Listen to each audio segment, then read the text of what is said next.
Hello everyone. ఎలా ఉన్నారు? Welcome back. 'The beast in మీ' ఇదొక సైకలాజికల్ థ్రిల్లర్ సీరీస్. రీసెంట్‌గా నెట్‌ఫ్లిక్స్‌లో తెలుగు ఆడియోలో స్ట్రీమ్ అవుతుంది. డబ్బింగ్ అయితే యాస్ యూజువల్‌గా చాలా బాగుంది. ఫస్ట్‌లీ ఈ సీరీస్ చూసే ఇంట్రెస్టే లేదు. బట్ ఒక పోస్టర్ మీద 'పెయిన్ నీడ్స్ ఎ పార్ట్నర్' అని క్యాప్షన్ ఉంది. అది చూసాక చాలా యూనిక్‌గా అనిపించి స్టార్ట్ చేశా. మార్నింగ్ నుంచి ఇదే చూస్తున్నాను. టోటల్ 8 ఎపిసోడ్స్ ఉంటాయి. ఈచ్ ఎపిసోడ్ అరౌండ్ 45 మినిట్స్ ఉంటుంది. సో ఈ సీరీస్ ఎలా ఉంది? ఎవరికి నచ్చుతుంది? ఎవరికి నచ్చదన్నది డీటెయిల్‌గా చెప్పేస్తాను. అంతకుముందు మన తెలుగు రివ్యూస్ కమ్యూనిటీలో తెలుగు డబ్బైన సీరీస్ రివ్యూస్ ఎక్కువగా ఎవరు చేయట్లేదు.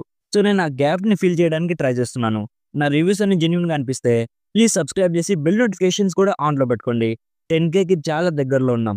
సింపుల్‌గా ఈ సీరీస్ ప్లాట్ ఏంటంటే, ఈ సీరీస్‌లో ఒక ఆథర్ స్టోరీ చూపిస్తారు.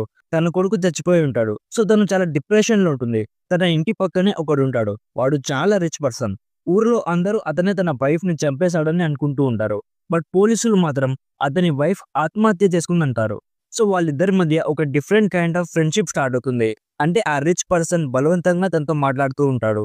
సో ఇప్పుడు మన ఆథర్ వాడు చాలా డేంజరస్ అనుకోని వాడిని దూరం పెడుతూ ఉంటుంది. సో ఇప్పుడు నెక్స్ట్ వీళ్ళ మధ్య ఏం జరిగిందనేది బేసిక్‌గా ఈ సీరీస్ ప్లాట్. ఇప్పుడు నాకెలా అనిపించిందంటే, ఫస్ట్‌లీ ఈ సీరీస్‌లో చాలా వరకు సైకలాజికల్ ఎలిమెంట్స్ ఉంటాయి.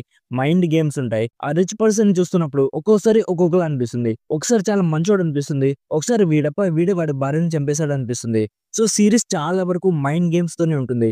ఏది కూడా క్లియర్‌గా అర్థమయ్యేటట్టు చెప్పరు. నాకైతే నచ్చింది మామ. బట్ ఈ సీరీస్ అందరి కోసం కాదు. ఫస్ట్ 4 ఎపిసోడ్స్‌లో జస్ట్ బిల్డప్ ఉంటుంది. చాలా స్లో డ్రామా ఉంటుంది. బట్ ఎపిసోడ్ 5 నుంచి మెయిన్ థింగ్స్ రివీల్ అవ్వడం స్టార్ట్ అవుతాయి. సో అక్కడి నుంచి సీరీస్ లాస్ట్‌కి ఎలా ఎండ్ అవుతుందన్న క్యూరియాసిటీ అయితే బిల్డ్ అయింది. అండ్ ఒకటి క్లియర్ చేయాలి. ఇది యాక్షన్ థ్రిల్లర్ సీరీస్ కాదు. సో సైకలాజికల్ డ్రామాస్ ఓపికగా చూసే ఇంట్రెస్ట్ ఉన్న వాళ్ళకే నచ్చుతుంది. మిగతా వాళ్ళకి బోర్ కొట్టేస్తుంది. యాక్టర్స్ పర్ఫార్మెన్సెస్ అన్ని చాలా బాగున్నాయి. మెయిన్‌గా రిచ్ పర్సన్‌గా చేసిన అతనైతే ఎక్స్ట్రార్డినరీ పర్ఫార్మెన్స్ ఇచ్చాడు. ప్రొడక్షన్ క్వాలిటీస్, లొకేషన్స్, మ్యూజిక్ అన్నీ కూడా చాలా బాగున్నాయి. సో ఇఫ్ మీకు psychological mind game type of genre ఇష్టమైతే, ఎలాగో తెలుగు ఆడియోలో కూడా ఉంది కాబట్టి, డబ్బింగ్ కూడా చాలా బాగుంది కాబట్టి డెఫినెట్‌లీ ఒకసారి ట్రై చేయొచ్చు. లేదు స్లో సీరీస్ చూడలేమనుకుంటే ఈ సీరీస్‌ని మీరు స్కిప్ చేయడం మంచిది. అండ్ ఇది లిమిటెడ్ సీరీస్ గైస్. సీజన్ 1లోనే స్టోరీ కంప్లీట్ అయిపోయింది. సీజన్ 2 లాంటివేం రావు. ఓవరాల్‌గా నా సైడ్ నుంచి recommended 70% as a good series. చిన్న చిన్న అడల్ట్ బిట్స్ ఉన్నాయి. అండ్ కొన్ని కన్వర్జేషన్స్ ఉంటాయి. అవి ఫ్యామిలీతో చూడడానికి ఇబ్బంది పడతారు. సో ఇది guys 'beast in me' series review. Already ఈ సీరీస్ మీరు చూసుంటే మీకెలా అనిపించిందో కామెంట్స్‌లో మాతో షేర్ చేసుకోండి. వీడియో నచ్చితే లైక్ చేయండి. మరిన్ని రివ్యూస్ అండ్ రికమెండేషన్స్ కోసం మన ఛానల్‌ని ఇప్పుడే సబ్స్క్రైబ్ చేసుకోండి. Thank you so much for watching. Meet you in my next video. By bye guys.